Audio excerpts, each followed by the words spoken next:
Okay, so hipotesis yang kita akan yang kita telah bincangkan adalah hipotesis untuk ujian statistik. Dia bukan hipotesis kajian. Dan hipotesis kajian sebagai contohnya kalau kajian you adalah untuk menentukan apakah you nak tahu apakah kesan. Okey, okay. Kalau you nak tahu sebagai contoh apakah kesan pemanasan terhadap jus nenas yang kita dah bincang pada minggu lepas kan. Okey.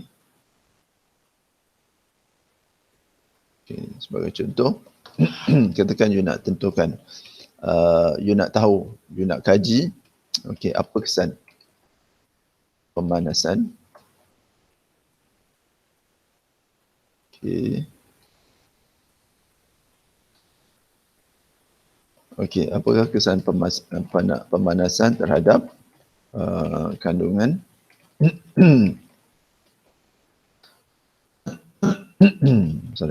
jus nenas. Okay, so ini adalah you punya interest. Then you can come, ini adalah you punya problem statement lah. Okay, sebagai contoh ringkasnya. Okay, sebagai contoh, okay, lepas tu apa you punya hipotesis adalah, okay, you kata hipotesis hipotesis kajian, okay, suhu yang tinggi akan memusnahkan bahan aktif, bahan antioksida. Okey, bahan antioks. So, ini adalah you punya hipotesis kajian. Based on that, you akan dapatkan you punya objektif lah. Okey, iaitu untuk menentukan kesan pemanasan, okay, terhadap kandungan antioks, okay, jus nenas. Dapat you punya objektif. Okey, so itu adalah dia punya hipotesis kajian lah. Okey, tetapi apa yang kita tentukan ini, yang kita bincangkan adalah hipotesis ujian. Okey, sebagai contoh, okey, hipotesis ujian statistik. Okey. Okey, so itu adalah hipotesis ujian statistik. Okey, yang mana, okey, kalau kita ada, dia lebih spesifik lah. Okey, contohnya hipotesis kajian di sini objektif, kemudian kita akan tentukan dia punya design of experiment lah. Okey, reka bentuk eksperimen. So dia akan ada dia punya faktor. Okay. So akan ada dia punya faktor dia. Okey, faktor, kemudian akan ada perlakuan. Okey, kemudian akan ada apa dia punya respons. Okey, sebagai contoh dia punya faktor adalah apa yang kita nak kaji. So faktor dia tetap adalah suhu. Okey, so untuk kita kaji, maka mesti ada perlakuan. Okey, perlakuan adalah a variation of the factor. So sebagai contohnya, kita letak 70 ataupun tinggi sikit 100, okey, darjah Celsius. Lepas tu kita juga ada 120 darjah Celsius sebagai contohnya, ataupun tinggi sangat. Okey, katakan kita ambil 70, okey, degree C, and then 80 degree C, okey, and then 90 degree C. Sebagai contoh, itu adalah dia punya perlakuan. Okey, kemudian of course respons dia adalah kita nak tentukan kapasiti antioks. Contohnya mungkin digunakan DPPH. Okey, contohnya. So itu adalah respon adalah apa yang kita ukur. Okey, respon adalah apa yang kita ukur untuk kita menentukan kesan perlakuan. Okey, perlakuan adalah daripada faktor. Kan? Okey, jadi apabila kita dah dapat macam ni, kita dah dapat data untuk ujian hipotesis, untuk hipotesis ujian statistik, maka kita akan bandingkan. Kan? Kita akan bandingkan. Okey. So kita akan bandingkan. Yang kita nak tanya adalah, okey, dia akan ada H0. Okey, so H0 adalah, okey, ada apa ni? Tiada. perbezaan. Okey, di antara 70, 80 dan 90 darjah Celsius.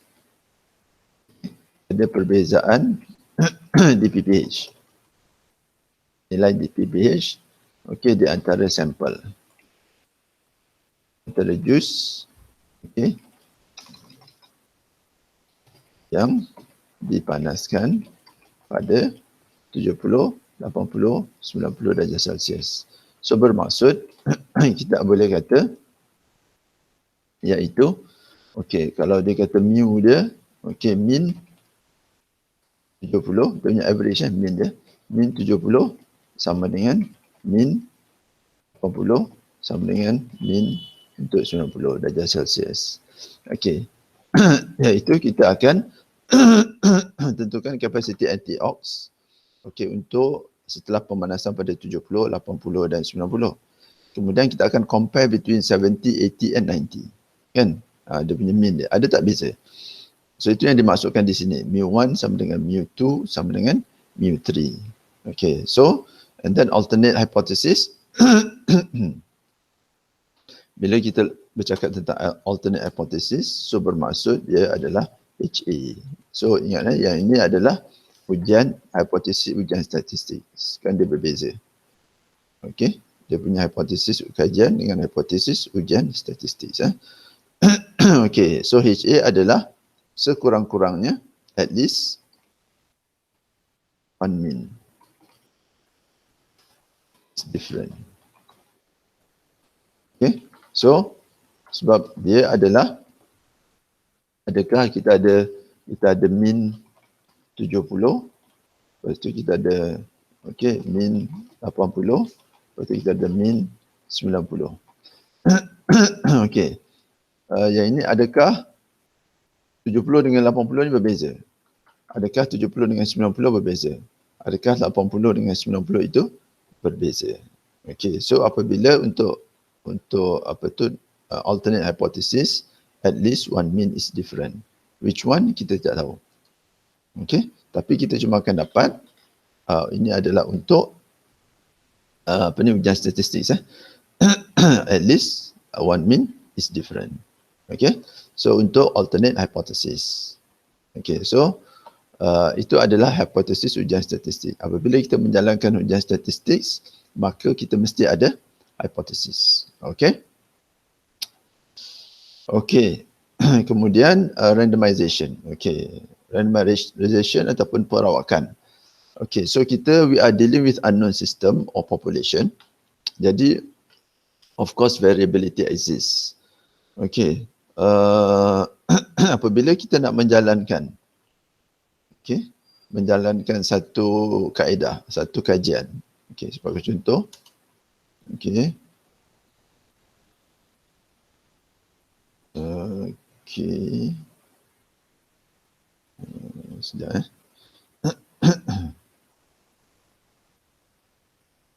Okay. Okay, so okay, katakan kita nak menjalankan satu kajian.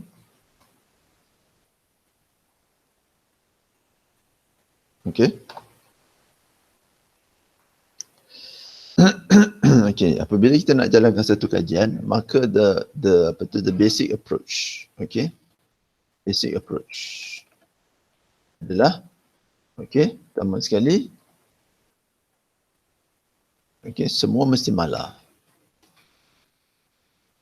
Okay, hanya faktor perlakuan saja, okay, faktor sahaja yang berubah.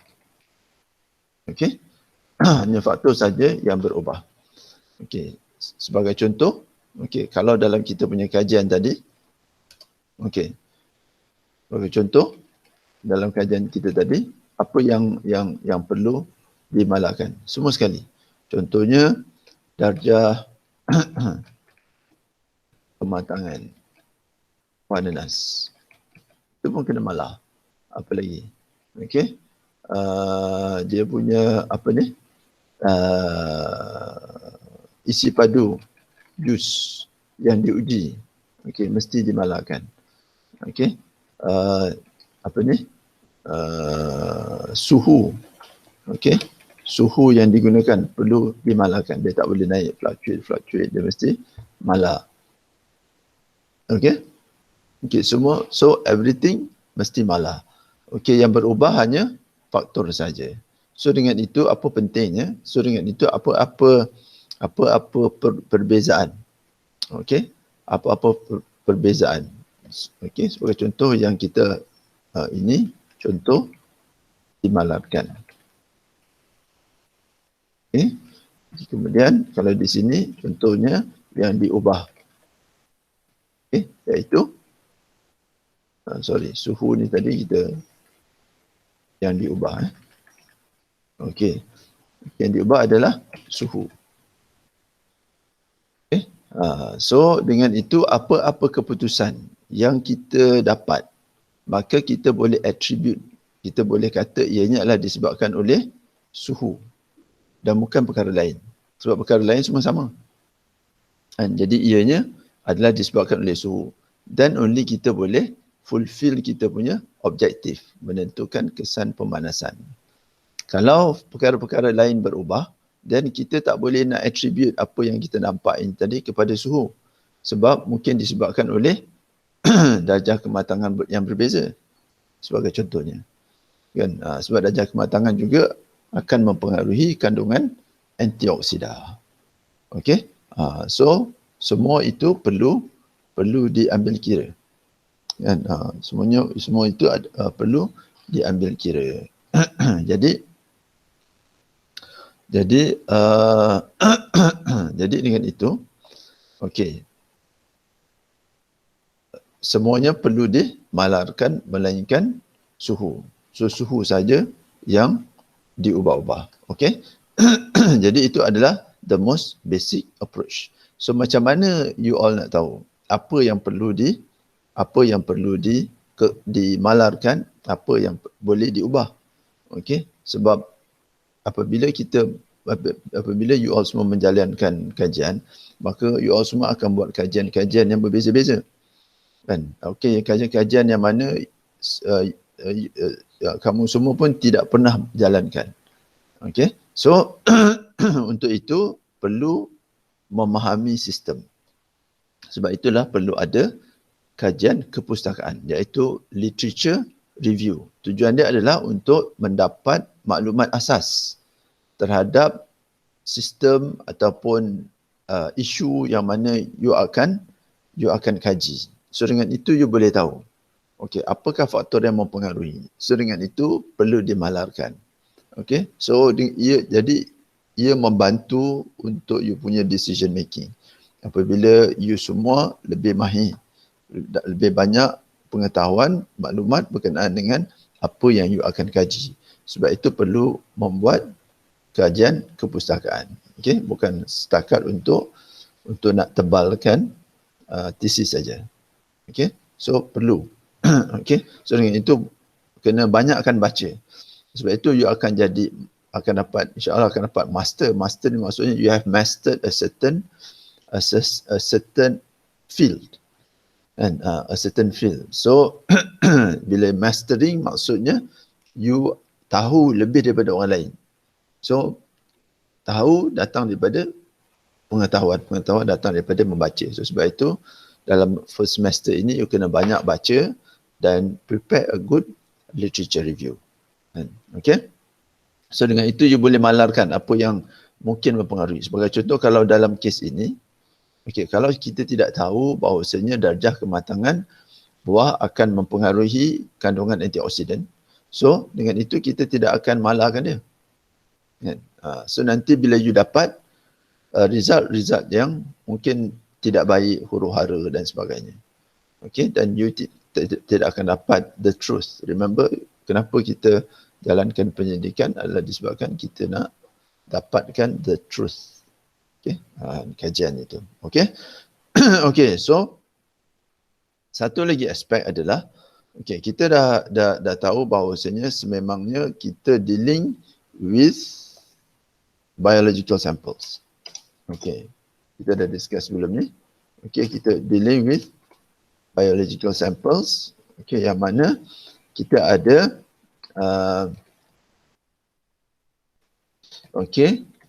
high degree of heterogeneity. Kan? High degree of heterogeneity. Okey, itu satu.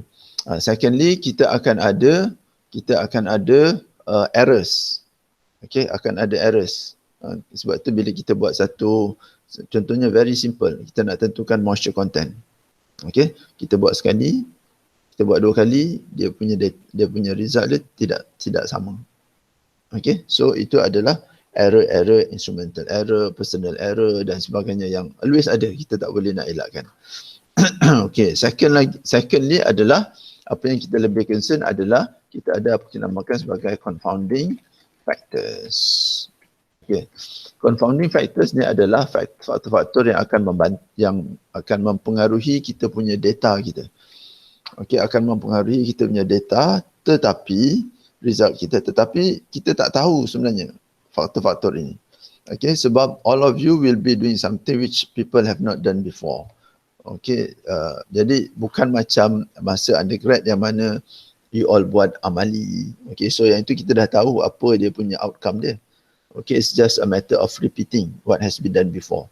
But sekarang ni adalah you all of you, macam masa you punya thesis juga, you are doing something which is ada a degree of novelty.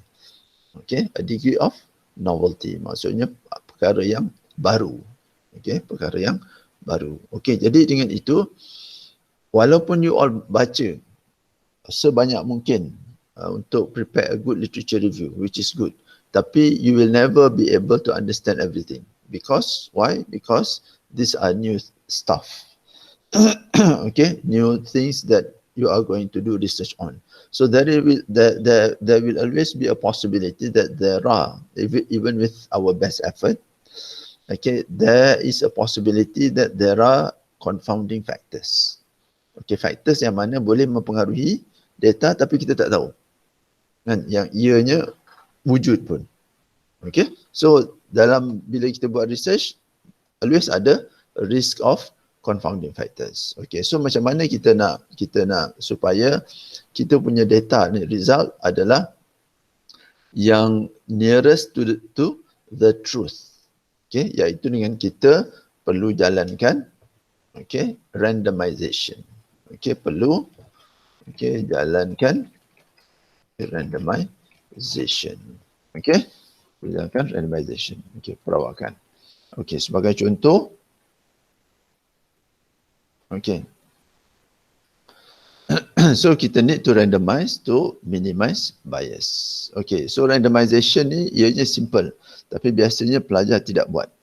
Okay, so basically sebagai contoh, kalau dalam kita punya contoh ini, okay, 70, 80, 90. Okay, so katakan kita ambil untuk satu replikasi. Okay, biasa kita akan buat 3 replikasi kan.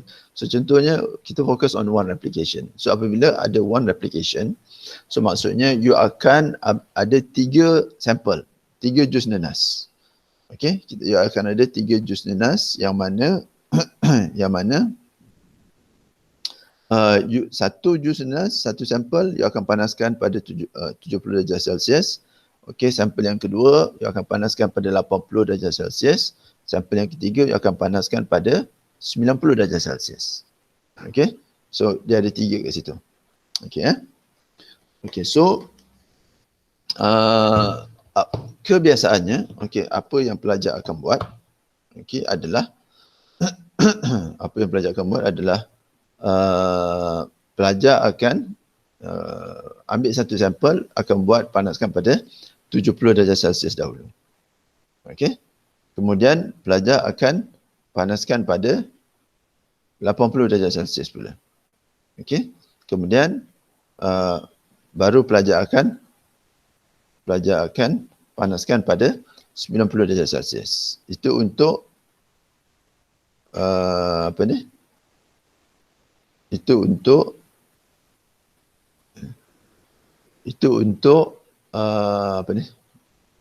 rep yang pertama. Okey.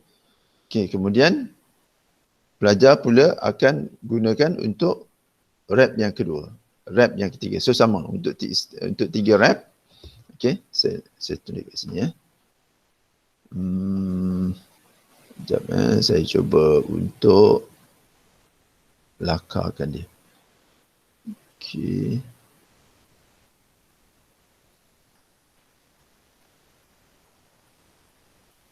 Okey. Sekejap.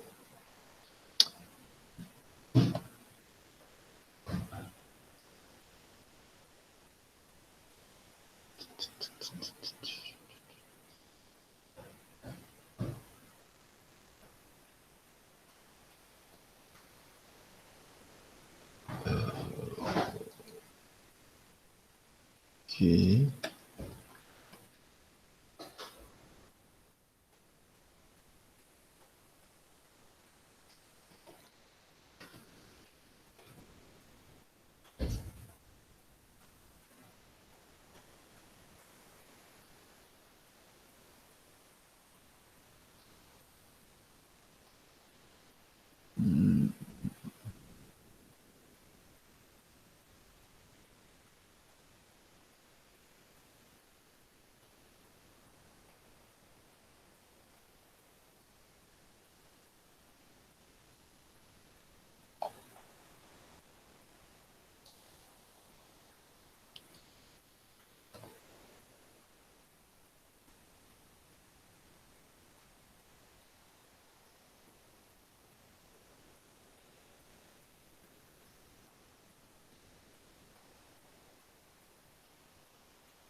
Okey.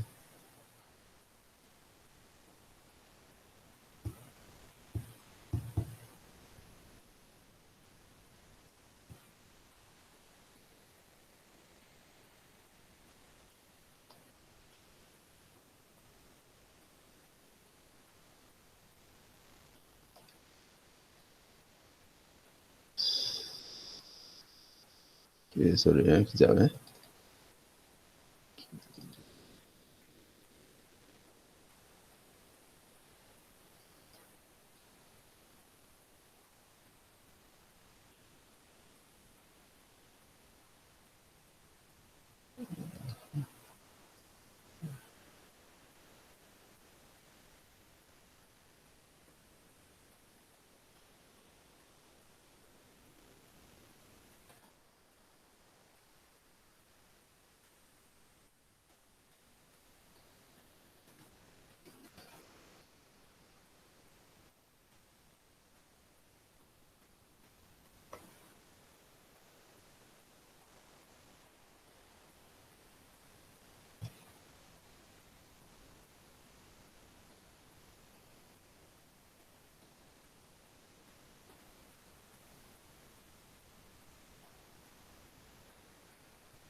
Okay, boleh dengar tak?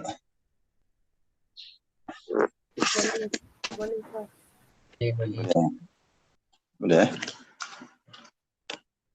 Saya tengok you. Tak nampak lah Prof.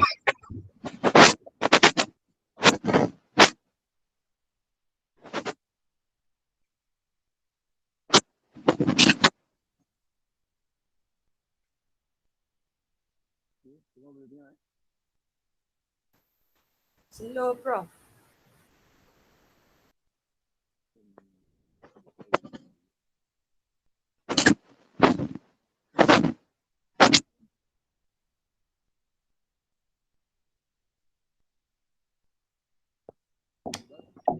Tak dengar Prof.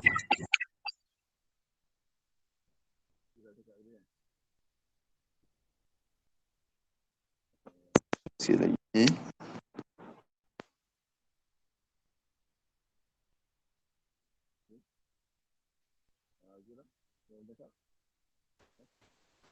Tak dengar, Prof. Slow je.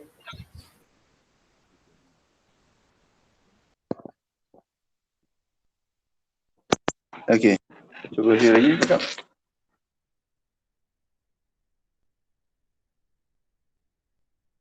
Syafiqah? Ya. Ada lagi. Suara saya dengar tak? Dah boleh dengar dah. Boleh dengar? Okay. Okay, good. Okay, so kita boleh continue. Saya tukar tablet ni. Jadi saya boleh lakar-lakar sikit. Okay, kalau tak clear, beritahu Okey, Prof. Okay.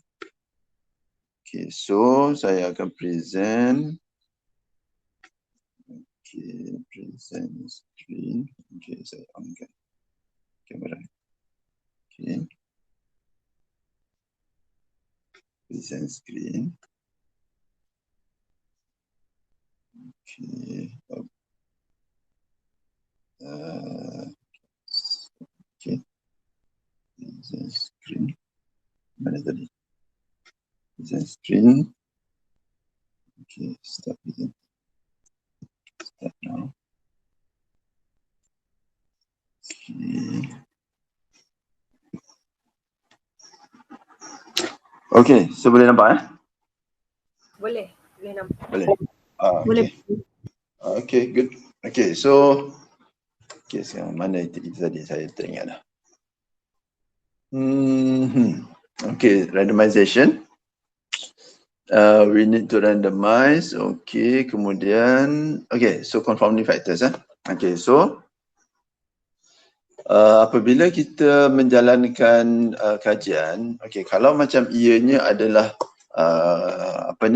production di kilang katakan. Katakan kita menjalankan production. Yang ini kita akan jalankan same product and then same process. So basically kita tahu, we know what is going on. So kita dah berjalan, dah jalankan selama beberapa tahun. So usually tidak ada banyak masalah. Tapi apabila kita buat kajian, bila kita terlibat dengan research, so something yang a lot of unknown factors. A lot of unknown factors. So dengan itu ada possibility, possibility of confounding factors.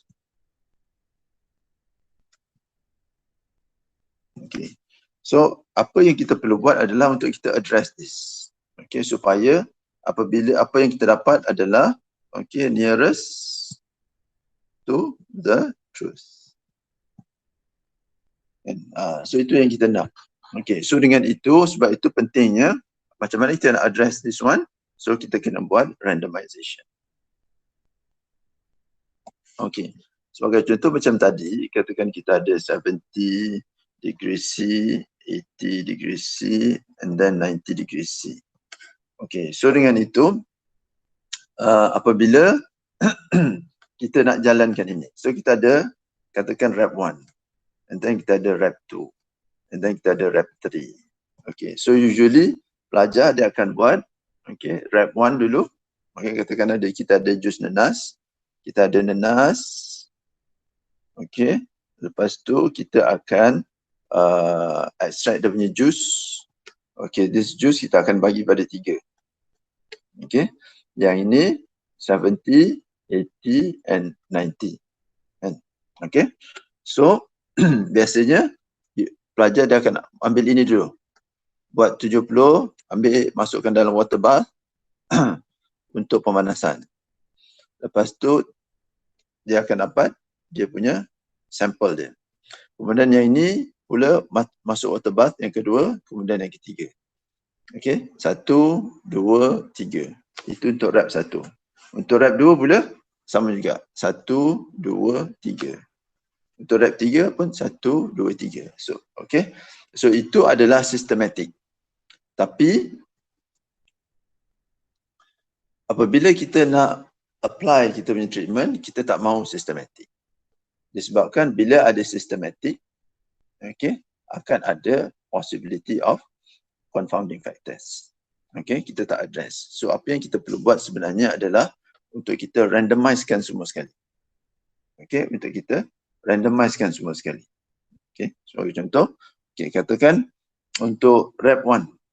Okay, kita ada 3 ni kan, maka kita ambil secara random. Okay, cara nak randomkan dia, okay, nanti kita discuss. Okay, contohnya you buat ni yang pertama. Okay, kemudian ni yang kedua, ini yang ketiga. Okay, kemudian okay, untuk rep yang kedua, you randomizekan sekali lagi. Contohnya you buat yang ni pertama, yang ni kedua, yang ni ketiga. Sebagai contoh. Yang ketiga, randomizekan sekali lagi. Okay, buat yang ini pertama sebagai contoh. Ini kedua, ini yang ketiga. Okay, so apa dia punya kelebihan dia? Okay, andai kata apabila you dah prepare, okay, you dah prepare jus ini. Okay, sebagai contohnya katakanlah jus ini, okay, dia antioksidan dia akan berinteraksi, dia sangat peka, okay, sangat peka terhadap pendedahan kepada oksigen sebagai contoh. Okay, so apabila you dah prepare,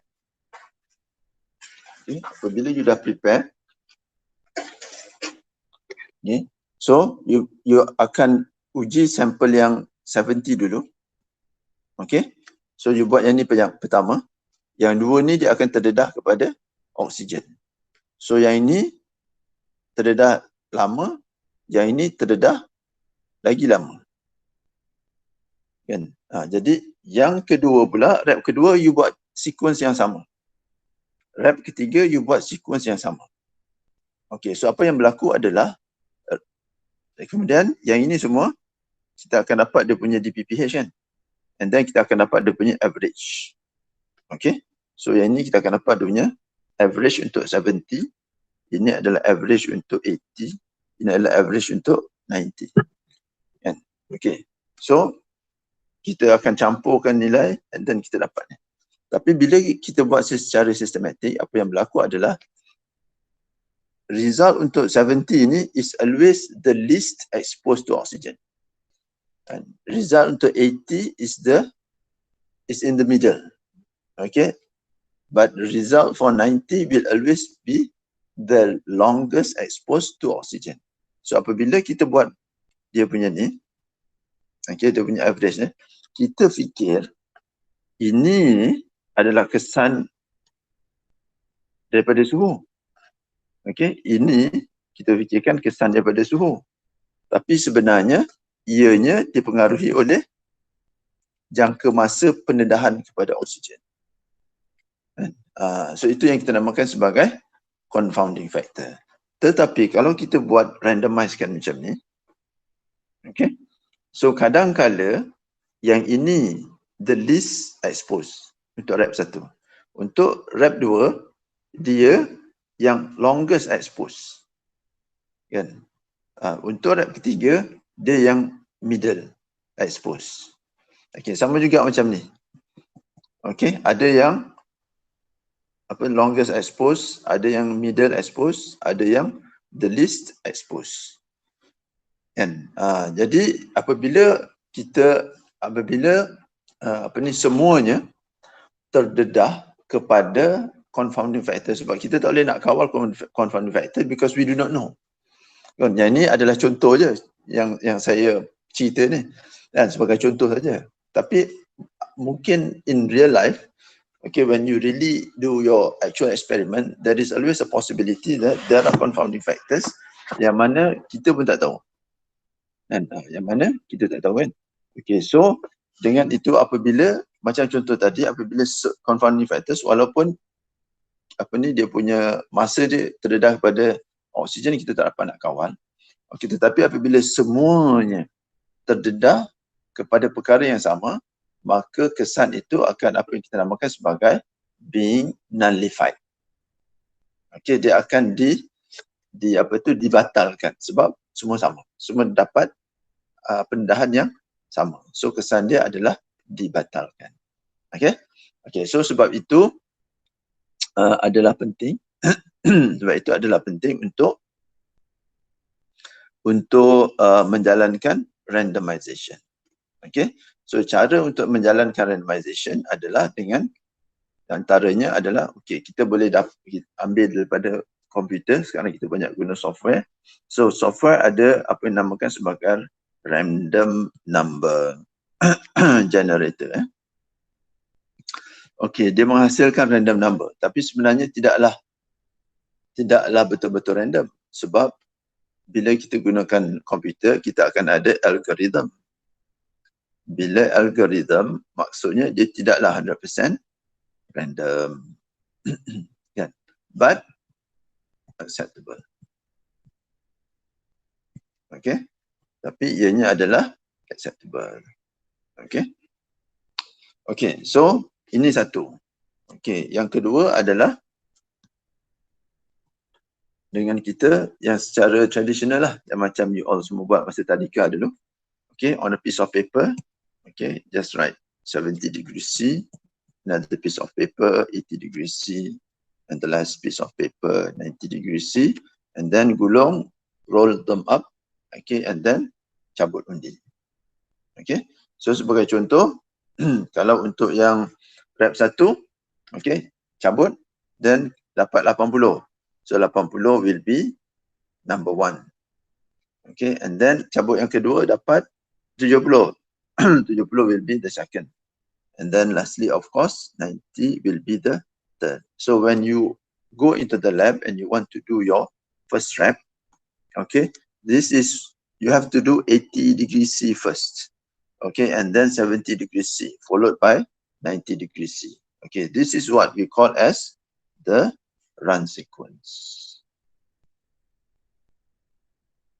Ataupun run order. Okay, so you have to follow. Okay.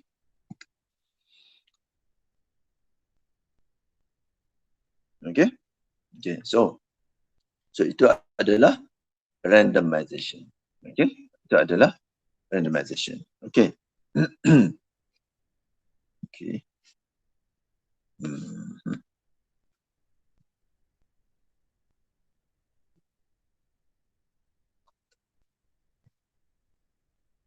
Okay, so balik kepada kita punya ni. Okay.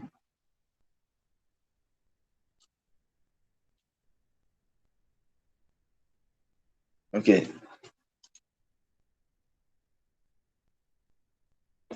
Okay.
Okey, ia juga berkaitan dengan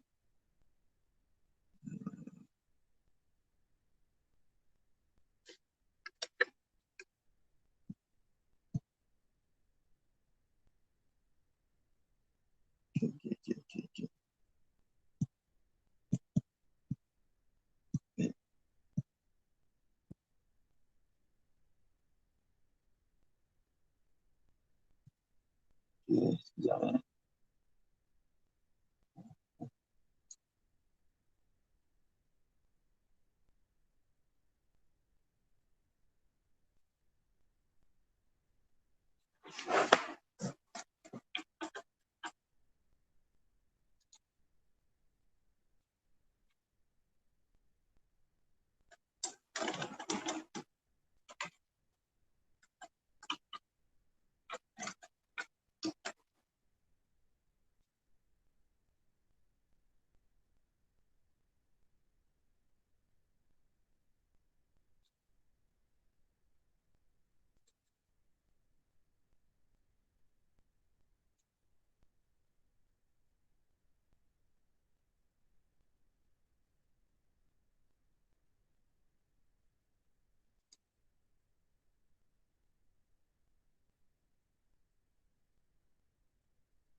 Okey, sorry ya.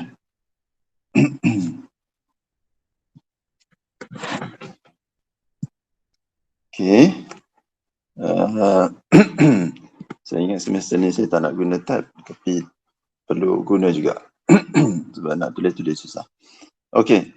So, replication. Okey, so kenapa kita kita jalankan replication? Okey, disebabkan kita tidak tahu sebenarnya apakah the actual measurement of the population. Okey. Kemudian apakah fungsinya for better estimation. Okay, the more the replication, the closer the estimated mean is to the population mean. Okay, it allows estimation of error. Okay, this is related to okay, this is related to, ni semua boleh nampak kan? Boleh. Boleh ya? Okay, good. Okay, so ini semua related to apa yang kita dah discuss sebelum ni, iaitu dia punya taburan normal lah. Sebab tu kebanyakannya ianya adalah berkaitan dengan taburan normal. Okey, katakan ini adalah dia punya population mean dia dekat situ eh. Okey, sekarang ni kita nak kita tidak tahu. Ini kita tak tahu berapa. Because unless kita count and measure each and every individual in that population, then we do not know. Okay, and it is impossible to do that. So for example, kalau macam kita punya nenas tadi, dia punya population adalah semua nenas. Okay, semua nenas, semua buah nenas. Okay, so ini adalah dia punya population. Can we measure that? Impossible, kita tak boleh nak buat. Okay, so apa yang kita boleh buat adalah kita boleh estimate.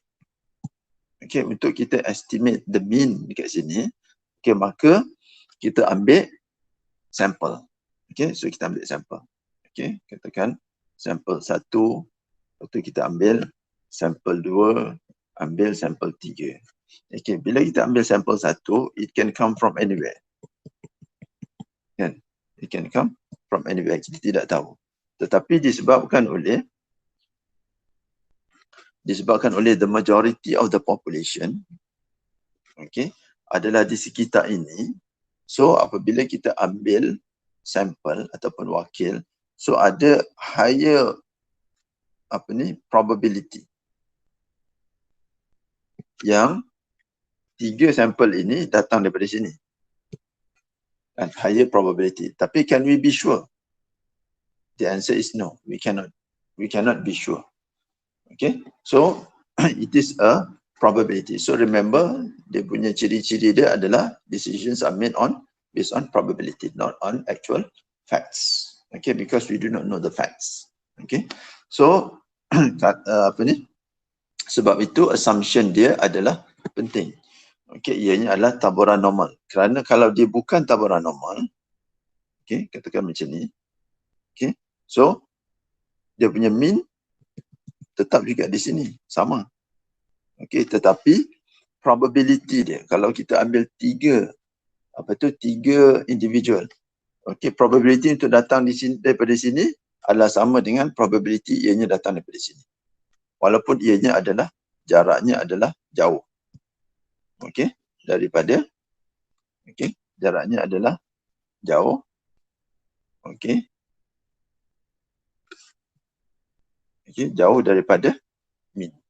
So kalau dalam kes ini, okey, walaupun kita ambil berapa banyak individu sekalipun, ianya tidak boleh dijadikan asas untuk kita kata we are nearing the actual population mean. Dan kita tak tahu. Okey, ataupun kalau dia macam ni, dia naik sikit je, contohnya. Jadi kita tidak tahu. Okey, tapi kalau ianya berdasarkan pada taburan normal, then we can justify that the more individuals, samples that we take, then the nearer we get to the actual population mean. So that is why kita jalankan replikasi, adalah untuk kita dapatkan a better estimation of this actual population mean, yang mana kita tidak tahu. Okay, kalau kita ambil satu saja, mungkin dari sini, mungkin dari sini. Tapi kalau kita ambil 3, okay, maka ianya meningkatkan kemungkinan ianya datang daripada kawasan yang tengah ini. Okay, sama juga kalau macam all of you katakan, kalau kita ada dalam satu kelas, okay, kita ada macam kita bincang minggu lepas, kita ada guli, okay, hijau 3, kemudian kita ada guli, okay, merah cuma 2 saja. Okay, so kalau kita pick one, of course there is a higher probability that kita akan dapat guli hijau, because guli hijau adalah lebih banyak berbanding dengan guli merah. So sama juga, okay, apabila ia berbentuk taburan normal, maka individu yang di kawasan ini adalah lebih sedikit berbanding individu di kawasan ini yang dekat dengan population mean. So apabila kita ambil sampel, maka higher probability yang mana kita akan get individuals from this, okay, from this area, and itu we will get a good estimation of the population mean. Okay. Okay, so that is why we do replication. Okay. Okay, the next one. Okay, adalah, okay. Okay, the next one adalah mean and standard deviation. Okay, what does mean means? Okay, ini semua all of you dah tahu. Tapi the important thing is the story behind the mean. Okay, the story behind the mean. So the story behind the mean is that it is not the whole story. So para pelajar jangan terlalu obses, taksub dengan mean. Okay, always tengok mean. Apa-apa always tengok mean. Mean is important, but it is not the whole story. So it needs to be complemented with standard deviation. Okay, dan juga ada statistical test. Okay, yang paling kerap sekali yang dilakukan oleh para pelajar adalah, sebagai contoh, katakan kita ada macam tadi juga, kita ambil contoh tadi, katakan pemanasan pada 70 darjah Celsius, then you have 80 degree C and then 90 degree C. Okay, katakan di sini di pph you dapat katakan 70. Okay, and then you dapat sini adalah 50. And then di sini dapat katakan 90. Okay, and then yang ini nampak bila kita banding, maka 70 adalah lebih besar daripada 80 darjah Celsius. Kan kesan dia. Okay, tetapi andai kata di sini ianya adalah A, yang ini B sebagai contoh. Bermaksud apabila kita dah jalankan analisis ujian statistik, didapati bahawa kedua-dua ini adalah tiada perbezaan bererti, iaitu no significant difference. Kan? Okay, so bila no significant difference, maka remember H null dengan H alternate. Okay, so H null, H alternate, dia mengatakan bahawa mu1 sama dengan mu2. Yang ini mu1 tidak sama dengan mu2. Kan? Okay, so bila kita jalankan, katakan ANOVA, katakan, and then Duncan, then kita kena pegang pada ini, dasar ini. Okay, apabila ianya sama, bermaksud kita tidak cukup bukti untuk menerima H alternate. So kita reject H alternate dan kita terima H null. H null, dia kata apa? mu1 sama dengan mu2. So kita tak boleh kata 70 lebih besar, iaitu maksudnya jus yang dipanaskan pada 70 degree Celsius mengandungi kandungan antioksida yang lebih tinggi berbanding dengan 80. Walaupun min berkata sedemikian. And walaupun min berkata sedemikian, because okay, the min is not the whole story. Okay, so it has to be, kita juga perlu consider kepada ujian statistik. Okay, so kalaupun 70 ini lebih tinggi daripada 50, tetapi jika ianya menunjukkan, okay, ianya menunjukkan tidak ada perbezaan signifikan, so maka kita reject H alternate dan kita terima H null yang mengatakan mu1 sama dengan mu2. Okay, so kita tidak boleh kata, so bila you discuss tak payah cerita lagi. Biasanya pelajar akan cerita, dia akan discuss 70 degree C menghasilkan yang lebih tinggi daripada 80. Walau bagaimanapun ianya tidak signifikan. Tak payah cerita macam tu. Sebab you tak boleh nak kata dia tinggi because of this. So just straight away kata tidak ada perbezaan signifikan di antara 70 dan 80. Itu saja. Okay, if it is not significantly different, no significant difference meaning it is not different. Okay, because we do not have enough proof to say that it is different. Walaupun dia punya mean dia adalah berbeza. Okay, so itu adalah kena ingat ya. Okay, apabila you buat penulisan nanti, okay, tahun ni ataupun tahun hadapan, so kena beringat. Okay. Standard deviation. Okay, so standard deviation gauges the distribution of data. Okay, we will show range where the mean is possible. Okay, contoh dia adalah, okay, so sebagai contoh macam ni. Okay, so ini tanpa ada error bar. Okay, so kita tahu ini adalah dia punya mean sajalah. Okay, so ini adalah dia punya mean. Okay, tetapi kalau ada error bar, so we know the distribution of data di sini. Okay, so mesti ada standard deviation. Okay, ada apa-apa soalan? Kita nak bertanya.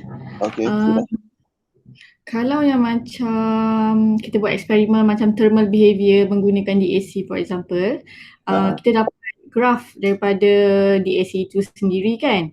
Jadi perlu ke kita buat application Sorry? ataupun kita perlu ambil raw data untuk buat error bar juga? Okay, so perlu sebab you ada buat replication kan. Okay, sorry. Sebagai contohnya, katakan you ada buat DSC. Okay, katakan you buat DSC. You buat DSC, you tengok apa dia punya. Katakan dia punya TP katakan. Gelatinization temperature ke?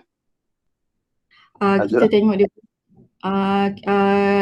kalau macam saya tengok macam melting behavior dengan crystallization behavior kan. Okay. Contoh katakan you nak tengok dia punya melting point kan. Antara salah satulah dia punya parameter kan. Okay. Katakan you tengok dia punya TP, dia punya peak dia kan. Okay, mungkin dia macam ni lah. Macam tu, something like that. Okay, katakan di sini dia punya TP dia. Okay, so you akan jalankan katakan 3 rep. Kan? You ada rep 1. Apa you punya ni? Sample? Maksud doktor, sample saya buat oleogel doktor. Oleogel. Okay, so kalau oleogel, okay, katakan you ada ni sampel pertama lah. Rep pertama kan. So you run DSC. Okay, rep yang kedua, you run DSC juga kan. Rep yang ketiga, you run DSC. So setiap dari sini, you akan dapat dia punya TP. Katakan kita panggil TP1 lah. Okay, yang ini kita panggil TP2. Yang ini adalah TP3.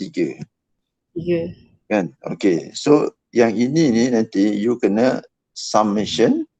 Lepas tu bagi dengan bilangan N kan. So you akan dapat dia punya average TP dia. TP average.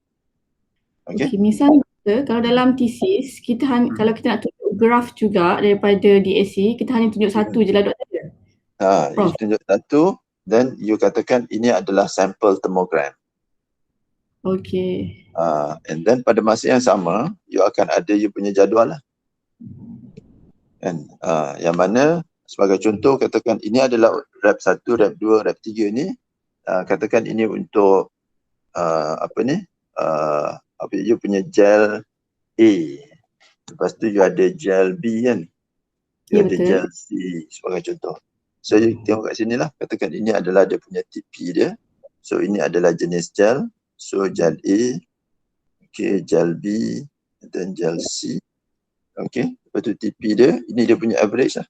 Yang daripada sini. So masuk di situ. Katakan ini 2.3. Lepas tu 4.5. Ini 9.6 contohnya. So yang ketiga-tiga ni, TP1, TP2, TP3 ni nanti, okay, yang sini pun you akan ada 3 rep, you akan ada 3 rep, so you compare. Okay, so akan dapat sama ada yang ini berbeza ataupun tidak antara ketiga-tiga ni lah. Macam tu. Okay, doktor. Okay, sama. Okay, sekali lagi sekejap sebelum kita break 5 minit. Okay, berkenaan dengan replikasi ni. Okay, berkenaan dengan replikasi adalah, okay, tujuan replication ni adalah macam tadi kita nak capture, kita nak dapatkan sampel daripada, okay, kita nak dapatkan sampel daripada population ni. Okay, sebab kita nak dapatkan wakil daripada population. Okay, sebagai contoh kalau dalam nenas tadi, sebab itu dia, you kena understand apa dia population, apa you punya population. Sebagai contoh, kalau nenas tadi, you punya population dia adalah nenas kan. Kalau you ambil 1 ataupun 3 biji, okay, 3 biji, okay, ataupun 1 biji, sorry. Okay, katakan you ambil 1 biji, lepas tu you perah dia punya jus, lepas tu you bagi 3, okay. So you kata ini adalah rep 1, rep 2, rep 3. Untuk ini, untuk setiap rep you ada 70, 80, 90. 70, 80, 90. 70, 80, 90.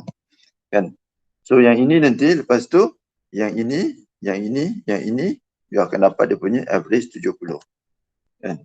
Okey, dan lepas tu, yang ini pula, okay. Okey, so yang ini pula dia akan dapat dia punya average 80. Okey, so kemudian yang ini pula okey, dia akan dapat average untuk 90 kan. Walaupun dia dapat average, tapi kalau you tengok dia punya asal usul dia adalah ianya cuma daripada satu biji. Adakah satu biji ini mewakili population? Jawapan dia sangat-sangat sedikit. Okay, sangat-sangat sedikit. So you will not be able to capture perangai this population. Tujuan kita adalah untuk kita capture dia punya apa tu, heterogeneity tu kita nak capture.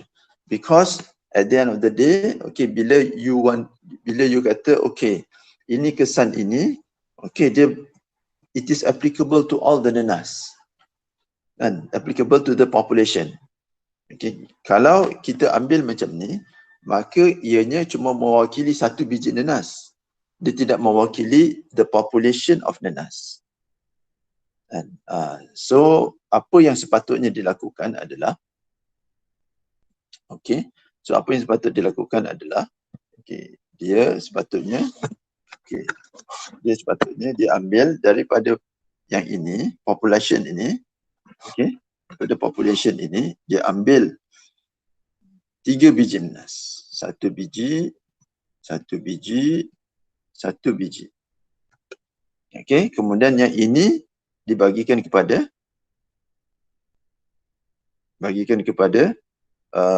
rep. Okay, dibagikan kepada 60, 70.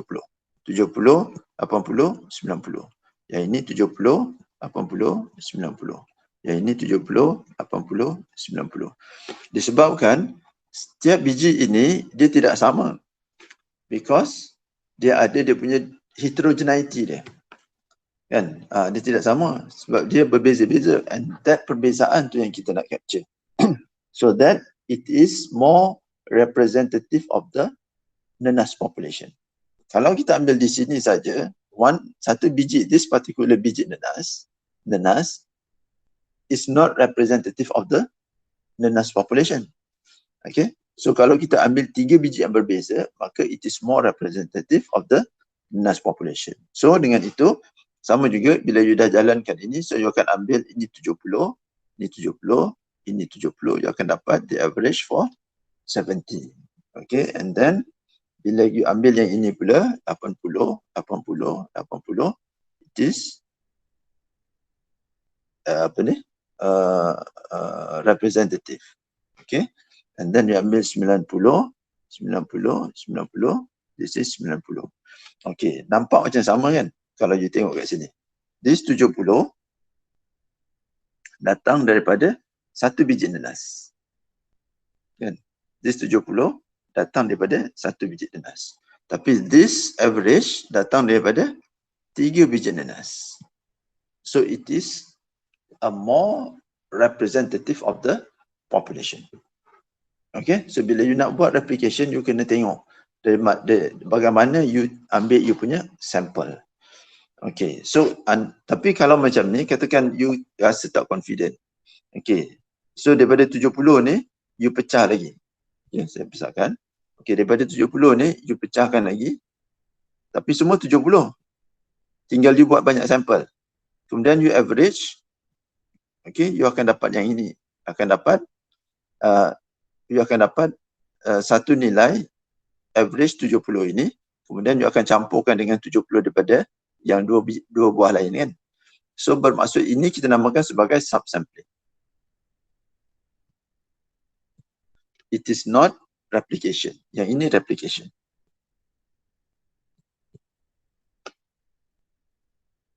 Okay. So understand perbezaan di antara replication dan subsampling. Okay. Yang penting kita nak dapatkan the truth. Yang mana kita tidak tahu what is the truth. So tapi kita nak dapatkan the truth. So sebab itu kita kembali kepada kita punya mana tadi? Kembali kepada kita punya asas ini tadi. Sebab kita nakkan representation daripada population ni. Sebab the more representation, the more replication from the population, maka kita akan dapat nearer to the actual population mean. That is the truth. Tapi kalau kita buat macam ni, okay, yang ini dia cuma satu biji saja. Okay, okay. So that is replication. So always remember apa you punya objektif dan bagaimana you nak dapatkan you punya replication. Okay. Okay, so kita berhenti sekejap, take a break. Okay, 5 minutes. Okay, kemudian kita akan sambung balik ya. Lebih kurang pada 10 minit lah, 10:25. Okay.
Okey, so kita sambung kembali. Okey. So kita akan mulakan kita punya perbincangan berkenaan dengan design of experiment. Okey. Okey, so sebagaimana kita dah discuss tadi, okey, sequence dia adalah bagaimana kita jalankan research. Okey, pertama sekali dia akan start off dengan problem statement. Okey, so selepas itu kita akan tentukan kita punya hipotesis kajian. Ini bukannya standard Okey, ini adalah apa yang biasanya berlaku. Okey, kemudian kita akan dapat objektif kajian. Okey, selepas kita dah dapat objektif kajian, and then kita kena decide on our reka bentuk eksperimen.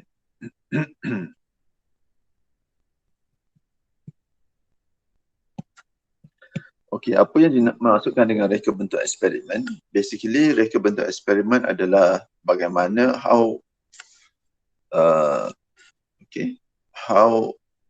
do we conduct the experiment in the lab. Ataupun di mana-mana lah. Okay, so basically kita experimental, so it will be most of the case of the time in the lab case tu Okay, so ini yang dinamakan sebagai reka bentuk eksperimen. Dia punya tujuan dia adalah apa yang kita nak capai adalah supaya kita dapat minimize bias. Confounding factors. Okay, so dengan itu kita akan dapat capai the truth, apa yang kita nak cari tadi. Yang sebenarnya. Okay, so first step sekali adalah macam saya kata, everything starts with the objective, everything ends with the objective. Okay, so kita nak kena tentukan apakah dia punya faktor. Kemudian apakah dia punya tahap, ataupun jenis. Basically ini adalah dia punya variation of the factor itu. Kemudian juga apakah dia punya perlakuan. Kemudian apakah dia punya respon. So basically ini adalah apa yang akan terkandung di dalam reka bentuk eksperimen. Last sekali dia punya randomization ataupun run sequence dia. So macam mana kita apply? How do we apply? Dia punya run sequence. So ini adalah apa yang terkandung di dalam reka bentuk eksperimen. So reka bentuk eksperimen dia ada terbagi kepada dua. Satu DOE design of experiment. One factor. Yang kedua adalah more than one factor. Itu saja. So untuk hari ini kita akan tengok one factor dulu lah. So kalau if it is one factor, saya kembali di atas. Bermaksud faktor dia cuma ada satu saja. One factor bermaksud faktor dia cuma ada satu saja. Sebagai contoh, kita boleh ambil contoh nenas tadi. So nenas tadi. Dalam nenas tadi kita nak tentukan kesan pemanasan terhadap kandungan antioksidan jus nenas. So apa faktor ni adalah apa yang dikaji. So basically apa yang dikaji. Nak mudah. Iaitu dalam kes ini, maka kita nak kaji dia adalah kesan apa? Kesan pemanasan, iaitu kesan suhu. So, faktor dia adalah suhu. So disebabkan ini yang kita nak kaji, maka ianya mestilah diubah-ubah. Kalau dia cuma satu tahap saja, maka ianya kesan dia kita tidak akan nampak. Okay, so ianya mestilah diubah-ubah supaya kita akan nampak kesannya. Okay, so dengan itu faktor satu iaitu suhu. So mesti ada variation. Itu adalah dia punya tahap dia. Sama ada tahap ataupun jenis ataupun apa-apa. Okay, so dalam kes ini sebab ianya suhu, maka ianya adalah tahap dia lah. Okay, ia adalah tahap dia. So apa tahap dia? Kita bagi kepada 3 jenis suhu, 3 tahap suhu, 70 darjah Celsius, 80 darjah Celsius dan 90 darjah Celsius. Okay. So dengan itu adalah dia punya tahap dia. Okay. Okay, kemudian apakah dia punya perlakuan? Perlakuannya adalah apa yang kita apply kepada sampel. Itu adalah dia punya perlakuan. Okay, so di dalam one factor eksperimen, perlakuan adalah sama dengan tahap dia. Okay, perlakuan adalah sama dengan tahap. Tapi dalam more than one factor experiment, it is a combination of the tahap-tahap. Okay, so itu kita akan tengok pada minggu depan. Okay, so okay, so yang ini, so perlakuan dia adalah sama. 70 darjah Celsius, 80 darjah Celsius dan 90 darjah Celsius. Okay. Okay, so itu adalah dia punya perlakuan. So kita ada satu faktor iaitu suhu, kita ada 3 tahap dan juga kita ada 3 perlakuan. Okay, kita ada 3 perlakuan. Okay, respon. Respon adalah apa yang diukur. Apa yang kita interested di sini? Kita nak tengok kesan terhadap kandungan antiox. So dia punya respon dia adalah kandungan antiox. Iaitu contohnya kita guna DPPH. FRAP ke apa, tak kisahlah. Okay. Okay, so itu adalah dia punya respon. Okay. Kemudian satu lagi adalah apa yang kita nak tentukan adalah dia punya run sequence. Okay, run sequence. Itu kita dah discuss tadi, iaitu berdasarkan randomization. Okay, so kita tak nak apabila kita jalankan eksperimen, maka ianya application of treatment tu adalah secara sistematik. Kita tak nak. So 70, lepas tu 80, lepas tu 90, tu kita tak nak. So it has to be randomized. Okay, it has to be randomized. Okay, so run sequence. Okay. So bagaimana kita nak jalankan run sequence? Okay, so kita tengok. Okay, sebelum tu kita tengok dulu notes, takut tertinggal. Okay. So kenapa kita do experiments? Okay, so yang ini saya rasa you all semua boleh baca sendiri. Okay. Okay, ini semua kita dah discuss. Okay, ini contoh saja. Kita dah ada contoh. Okay, so experimental design is in the lab, bukan on paper. Itu penting sebab ramai yang tersilap. Okay, pelajar yang dia fikir design of experiment is on paper. No, it is not. It is in the lab. Macam mana you actually jalankan eksperimen tu di dalam lab. So you need to consider the practical aspects, okay, and juga dia punya limitation present. Contohnya time, equipment, resources dan sebagainya. So all of those will limit what you can do in the lab, probably. So based on that, you have to decide what is the best design of experiment, okay, for your study. Okay. Okay. Okay, kenapa? Why do we need to use the correct experimental design? Okay, pertama to eliminate bias. Okay, so ini memang dah obvious. Secondly, to reduce error. Ini juga kita dah discuss tadi. Okay, yang pertama pun kita dah discuss tadi.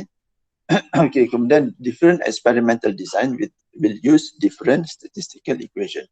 Okay, so apabila kita menjalankan eksperimen, apa-apa design of experiment pun, ianya akan ada dia punya limitation dia. Dan dia akan ada dia punya limitation dia. So, apabila dia ada limitation, so bagaimana limitation ini diambil kira telah pun ditentukan oleh pakar-pakar statistik, okay, dan dimasukkan ke dalam mathematical model yang akan mengira sebagai contoh degree of freedom, sum of squares, all of those, okay, yang mana akhir sekali formula itu akan memberi kita jawapan sama ada mean ini berbeza ataupun tidak berbeza secara signifikan. Jadi lain design of experiment, lain dia punya set of limitation, dan dengan itu lain juga dia punya formula yang digunakan.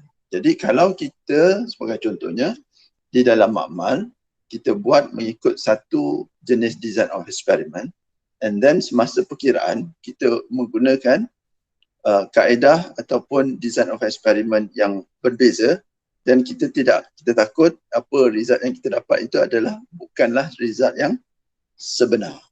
It's not the truth. Itu kita punya concern. Okay. Sebab itu we have to do the correct design of experiment. Okay. Okay, design of one factor experiment. Okay. So pertama sekali, okay, adalah dia ada dua jenis. Okay, dia ada dua jenis. Okay, pertama sekali adalah, okay, ada dua jenis. Pertama apa yang kita namakan sebagai CRD, dan yang kedua adalah CRBD. Okay, completely randomized design dan completely randomized block design. Okay.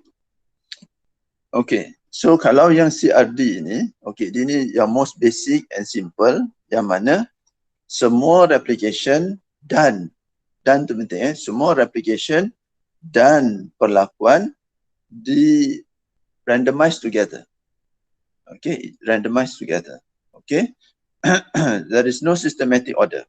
Okay, so meaning that all the samples have the probability to be selected. Okay, all the samples have the probability to be selected. Okay, so sebagai contohnya, okay, katakan dalam kita punya contoh ni tadi, kita ada 70, 80, 90 darjah Celsius. Okay, and then kita ada rep 1, okay, kita ada rep 2, kita ada rep 3. Okay, kita ada 3 replication. So kita ada 3 perlakuan, 3 replication. Okay, perlakuan 3, replication 3. So bilangan eksperimen adalah sama dengan 3 darab 3 sama dengan 9. Okay, so ada 9 replikasi. Okay, so ada 9 replikasi. 9 eksperimen. Sorry, 9 eksperimen. So you need 9 sampel. Okay, so you need 9 sampel. Okay, so apabila you nak randomizekan, okay, apabila you nak randomizekan, you kena randomizekan 9 sampel sekaligus. Okay, you kena randomizekan 9 sampel sekaligus. So bermaksud you kena ambil kertas, ditulis di situ 70 rep 1, satu lagi kertas 70 rep 2, satu lagi kertas 70 rep 3. Okey, kemudian satu lagi kertas 80 rep 1, 80 rep 2. Okey, kemudian 80 rep 3. Kemudian satu lagi kertas 90 rep 1, 90 rep 2, and then 90 rep 3. Okay, so you akan ada 9 kertas, you gulung, and then you cabut undi. Katakan yang first you cabut. Okay, first cabut, you dapat di sini. Ini yang first. Iaitu 70 rep 3. Okay, cabut lagi dapat 90 rep 1. Cabut lagi dapat 80 rep 1. Cabut lagi dapat 70 rep 1. Cabut lagi dapat 70 rep 2. Cabut lagi dapat 80 rep 3 katakan. Okay, and then 90 rep 2. And then 80 rep 2. And last sekali of course 90 rep 3. Okay, so ini adalah you punya run sequence. Okay, yang mana selepas itu apabila you masuk dalam makmal. Okay, pertama sekali, okay, you kena ambil 3 biji nenas. And then lepas tu, you kena untuk setiap biji nenas. Okay, so you kena ambil 3 biji nenas. Okay, saya tulis kat sini. Okay, apa ni? Nenas 1, nenas A lah. Kita panggil lah. Okay, dan okay, nanti keliru, sorry. Okay, katakan nenas, okay, rep 1. Nenas, rep 2. Nenas, rep 3. So, dia ada 3 biji nenas. Okay, lepas tu, you kena ambil dia punya jus, bagi pada 3. Ambil dia punya jus, bagi kepada 3. Ambil dia punya jus, perah jus dia, bagi pada 3. Okay, okay, so selepas itu, okay, bila you dah masuk, you dah siap dah ni. Okay, pertama sekali, you tengok you punya run sequence, pertama sekali adalah rep 3. Kan? Okay, you pertama sekali adalah 70 rep 3. So, you pergi kepada rep 3 ni, you ambil yang ini. Okay, so ini adalah nombor 1. Dan sebab dia daripada rep 3. So, you panaskan kepada 70. Lepas tu, you tengok rep kedua pula. Okay, sorry. You tengok run sequence nombor 2 adalah 90 rep 1. Kan? Jadi 90 rep 1. Okay, rep 1 ni 90. So ni nombor 2. Kan? So dan seterusnya. Nombor 3 dan sebagainya. So bermaksud, okay, you akan randomizekan ke 99 sampel. Ke 99 sampel mempunyai kebarangkalian untuk dipilih, okay, secara saksama. Okay, so apabila you randomizekan ke 99 sampel, bermaksud bukan sahaja you randomizekan between treatments, tapi juga you randomizekan between replication. Okay, so itu adalah apa yang dinamakan sebagai completely randomized design. Sebab tu nama dia completely randomized design, maksudnya total randomization. Okay. Okay. So itu adalah CRD. Okay. So total So ini dia punya example. Okay. So ini juga contoh dia. Okay. Macam mana kita nak report dia? Mungkin adalah salah satu kaedah yang boleh digunakan. Iaitu this is run order, and then this is the temperature, and then this is the replication. Okay, sebagai contoh, kalau macam tadi, okay, kalau kita ambil di sini, ini saya buat dalam bentuk ni lah. Okay, number 1 adalah 70 rep 3 kan. So boleh masukkan di sini. Ini adalah run order 1, ini adalah 70 rep 3. Sebagai contohnya. Okay, and so on. Okay. Okay, so after application of treatment, okay, you can measure the response. Sebagai contoh dalam kes ini antiox di PPH. Okay, sama ada dia ada 2 kaedah. Okay, dia ada 2 kaedah. Bila you dah apply, you boleh okay, apply treatment. Okay, yang mana dalam kes ini ianya adalah heating. Dan lepas tu you measure. Okay, individual. Ataupun you boleh apply treatment dan lepas tu kumpulkan.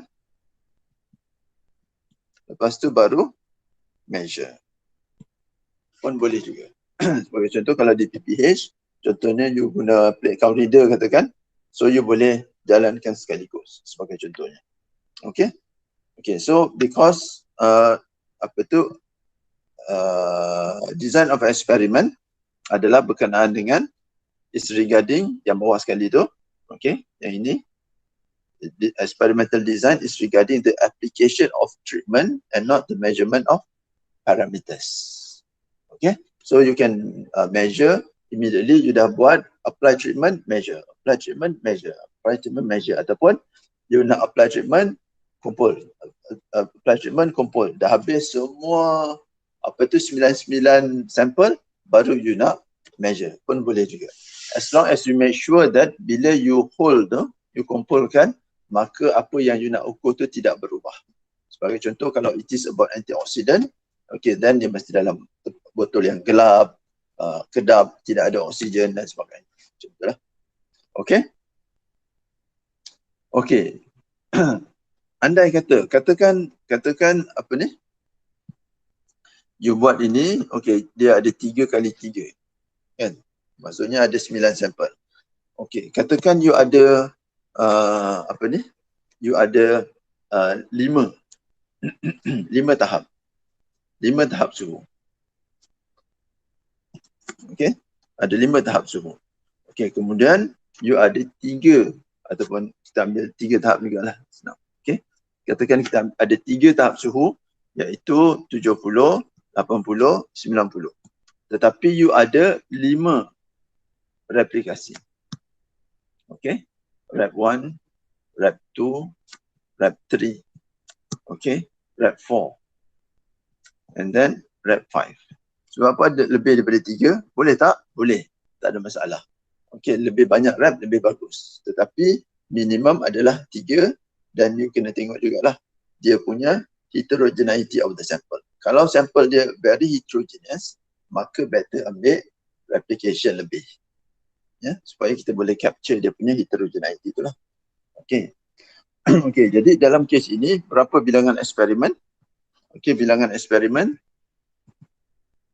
adalah sama dengan 3 treatment darab 5 rep sama dengan 15 eksperimen. Maksudnya you perlu ada 15 sampel. So kalau you nak buat, okey, kalau you nak buat serentak macam menggunakan completely randomized design, dan mungkin ianya adalah terlalu banyak. Okey, mungkin ianya terlalu banyak. Okey, so apa yang you boleh buat adalah you opt for completely randomized block design. Okey, so completely randomized block design ni adalah, okey, apabila kita ada certain perkara yang dia mempengaruhi, okey, dia punya keadaan, okey, dia punya keseragaman, uniformity. Okey, maka kita blockkan dia. Okey, kita blockkan dia. Sebagai contoh, okey, katakan you nak tanam, you nak buat, katakan you nak buat penanaman. Kat sini ada sungai. Okey, katakan ini adalah sungai. Okay, so you ada sungai dekat sini. Okay, tapi you punya plot tanaman, okay, plot tanaman you adalah di sini. Okay, so kita tahu semakin kita bergerak ke sana, maka dia punya air dia adalah semakin meninggi. So kalau kita buat completely randomized design, katakan based on 9 tadi okay, based on 9, kalau kita buat serentak, okay, complete randomized design, dan kat sini dia punya H2O dia rendah berbanding dengan H2O yang dekat sini. Okay, so that is a confounding factor. Okay, so apa yang kita boleh buat adalah kita akan blockkan dia. Okay, kita blockkan in such a way so that, okay, kita blockkan di sini so that yang di sini dalam blok ni semuanya uniform. Okay, so kita panggil sini blok 1. Yang sini juga kita blockkan dia. Ini blok 2 dan sini juga ini adalah blok 3. Okay, tetapi dalam ini ada ketiga-tiga treatment. sini ada 60, 70, 80, 90. Okey. Sorry. Bukan treatment tadi. Itu kita punya. Okey. Contoh nak penanaman tadi kan. Okey. Katakan you nak tanam 3 jenis pokok lah, A, B, C. So maksudnya sini ada A, B dan C. Okey. Blok yang kedua pun ada juga tapi bukan dalam sekuens yang sama. Contohnya C, A, B. You nak tanam pokok tu. Okey. So kalau lihat di sini, okey. Keadaan di sini berbeza dengan keadaan di sini. Tanah tu. Kan? Keadaan dia berbeza. Okey, tetapi dalam blok ini ianya sama. Okey, dalam blok ianya sama. Jadi yang dalam blok ini terdedah kepada keadaan yang sama lah. Maksudnya, ingat tadi approach dia adalah everything else has to be malar, melainkan factor. So dalam this one particular block, everything is malar except the factor. Dalam ini pun sama. Cuma di antara ni berbeza. Dalam ni pun sama juga. Okey, dalam ni pun sama juga. Katakan kita ambil tadi B, C, A. Okey. So maksudnya basically kita pecahkan dia, create a smaller environment yang mana keadaan smaller keadaan, situation yang mana semuanya adalah malar. Okey, itu kita namakan sebagai block design. Okey. Kalau ini adalah dalam penanaman lah. Okey, sebab ni ada air, jadi dia punya air dia tidak ni, apa itu tidak seragam kan. Okey, dalam konteks kita yang banyak buat di lab ni adalah biasanya kita blokkan dia punya replikasi. Okey, contoh macam tadi. Kalau kita ada 3 treatment, okey, iaitu 70, 80, 80. Okey, 80 dan 90. Kita ada 5 rep katakan. 1, 2, 3, 4, 5. Okey, so apabila kita nak buat 15 sekaligus, completely randomized design terlalu banyak. So kita tidak boleh handle. So untuk memudahkan, maka kita boleh blokkan dia punya replikasi. Bermaksud, okey, kita beli 3 biji emas. Ambil 3 biji emas. Kita ambil 1 biji emas. Okay. And then buat yang ini. Randomize kan lah. Okay. Mungkin yang ini buat dulu. Yang ini buat kedua. Yang ini buat ketiga. Contohnya. Okay. Lepas tu bila dah settle. Okay. Beli 1 lagi biji emas.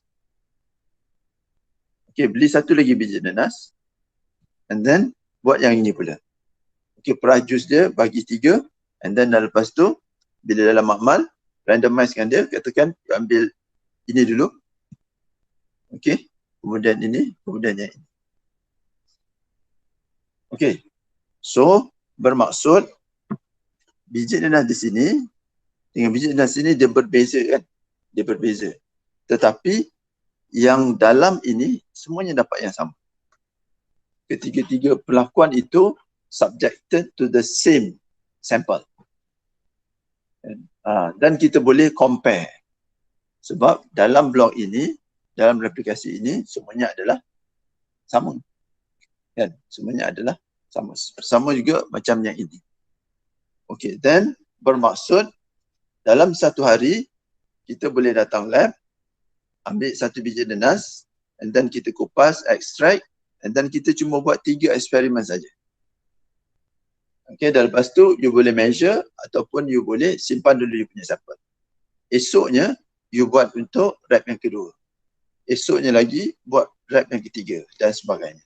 So meaning that kita will be handling a lesser number of samples which is more practical. Okay, so yang ini kita namakan sebagai CRBD. Completely randomized block design. Okay, so basically, okay, use when limitation or confounding factors exist that limit complete randomization.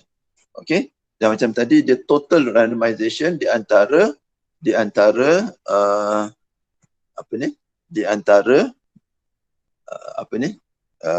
replikasi dan juga perlakuan.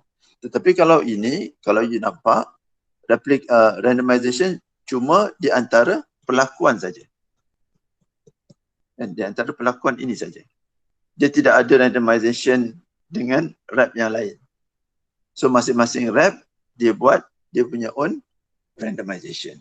So ada limitation to randomization. Okay? So randomization is done within blocks only. Okay? So not all replications and treatments are randomized together. So there is a limited systematic order. Sebab kita buat satu per satu. Okay? Tetapi all samples within the blocks have the same probability to be selected. Macam saya cerita tadi.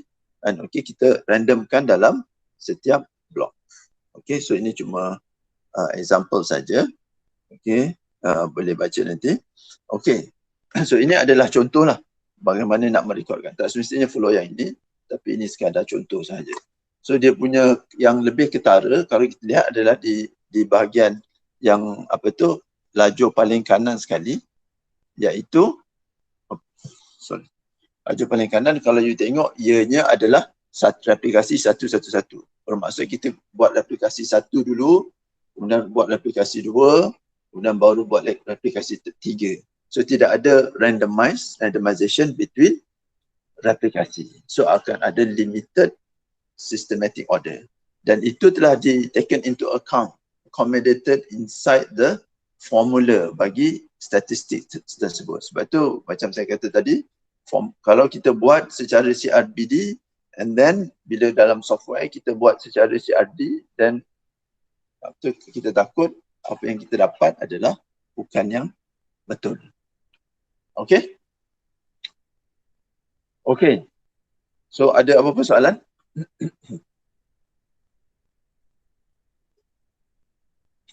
No. Okay. Ya, sila. Tak ada. Okay. Okay, so kalau tidak ada apa-apa soalan, kita berhenti dulu di sini.